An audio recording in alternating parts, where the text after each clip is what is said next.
বসো। হরে গোবিন্দ বললেন, ও সখীরা, তোমরা আমাকে স্বামী রূপে পেতে চাও, তোমাদের পরীক্ষা করবার জন্য আমি তোমাদের বসো সব কদম কাছে তুলেছি।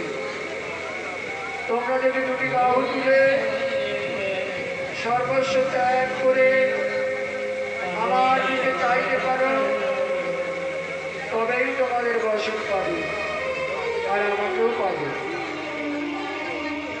রাধারানী বললেন, যা তোরা বসন নিয়ে আয়।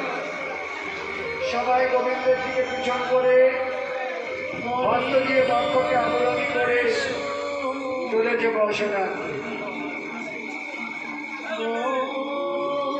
ভগবান বললেন, ও সখীরা, তোমরা তো আমার দিকে পিছন করেছ,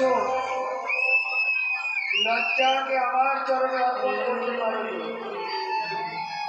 তাই নাও বসন, যে আমাকে পাবে না।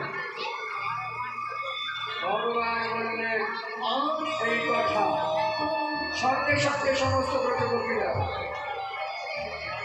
ভগবানের দিকে তাকিয়ে বলছেন, হে গোবিন্দ, আমরা তো ব্রজবালা,